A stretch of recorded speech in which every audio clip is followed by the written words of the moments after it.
नेपाल में एक बार फिर बवाल मचा है। इस बार नेपाल सांप्रदायिक हिंसा की आग में जल रहा है, जिसका असर भारतीय सीमा पर भी देखने को मिल रहा है। खासकर बिहार से लगी सीमा में नेपाल के अंदर बवाल मचा हुआ है। आपको बता दें हुआ क्या। सांप्रदायिक हिंसा के बाद 2 जिलों में कर्फ्यू लगाना पड़ा। बवाल की शुरुआत हुई नेपाल के सुनसरी जिले के कप्तानगंज से, जो बढ़ती ही जा रही है।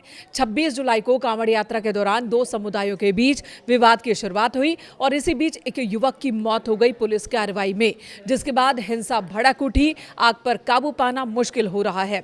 आखिर इस वक्त क्या क्या चुनौतियां हैं नेपाल सरकार के सामने, मामला क्या है और भारत के सीमावर्ती इलाकों पर इसका कैसा असर हो सकता है, ये जानते हैं। ताज़ा हालात क्या है, सबसे पहले ये जान लेते हैं। सिराहा जिला प्रशासन ने गुरुवार दोपहर 2 बजे से अगले आदेश तक के लिए कई इलाकों में कर्फ्यू लगा दिया।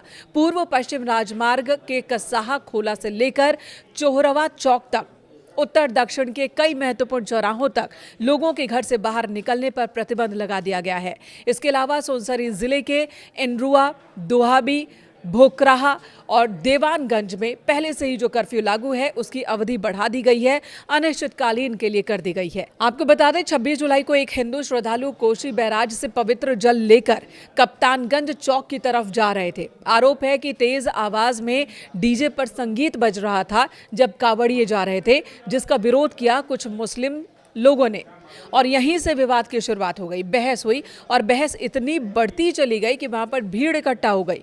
दोनों पक्षों में पहले बहस, फिर हाथापाई हुई और अंत में हिंसक झड़प होने लगी। हथियारों का भी इस्तेमाल हुआ, लाठी, डंडे, बांस, लोहे की रॉड का इस्तेमाल हुआ। दोनों तरफ से एक दूसरे पर हमले किए गए। स्थिति को संभालने के लिए पुलिस टीम पहुंच गई, लेकिन संभालने की जगह पुलिस ने और यहां पर हालात को बेकाबू ही कर दिया। पुलिस की गोलीबारी में एक व्यक्ति की मौत हो गई, जिनका नाम ओम प्रकाश मेहता है। और इसके बाद बवाल और बढ़ गया। कांवड़ियों और हिंदू संगठनों का गुस्सा और ज्यादा बढ़ गया। हालात इतने बेकाबू हो चुके हैं कि पीएम बालेन शाह को एक्शन में आना पड़ा। उन्होंने राष्ट्रीय सुरक्षा परिषद के उच्च स्तरीय बैठक बुलाई और इस दौरान नेपाल की समग्र सुरक्षा स्थिति और सुनसरी की हिंसा पर चर्चा की गई। सरकार ने देश में सामाजिक सद्भाव, शांति और राष्ट्रीय एकता बनाए रखने के लिए सभी पक्षों और सुरक्षा एजेंसियों के बीच तालमेल बढ़ाने का फैसला लिया, जिसके बाद प्रशासन ने भी सख्त कदम उठाए हैं। डर इस बात का है कि कहीं ये हिंसा फैलते फैलते नेपाल के दूसरे जिलों और दूसरे राज्यों तक न पहुंच जाए, क्योंकि हाल फिलहाल अलग अलग मसलों पर नेपाल के लोगों में गुस्सा है और इसका फायदा इन संगठनों की ओर से ना उठाया जाए, हिंसा को और न भड़का दिया जाए। इसे लेकर सरकार और प्रशासन दोनों ही चिंतित है। अन्य इलाकों में हिंसा फैलने से रोकने के लिए सिराहा और सुनसरी जिलों के कई प्रमुख इलाकों में, जिनका जिक्र मैंने अभी किया, अनिश्चितकालीन कर्फ्यू लागू कर दिया गया। प्रशासन ने साफ कहा है कि नियमों का उल्लंघन करने वालों के खिलाफ कानून के तहत कड़ी कार्रवाई की जाएगी।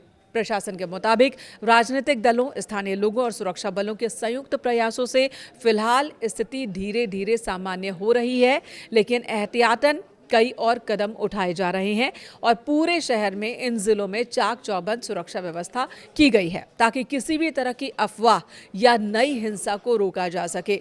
भारत से लगी सीमा पर, खासकर बिहार वाले इलाके में कर्फ्यू लागू है, जिसकी वजह से वहां आना जाना मुश्किल हो रहा है।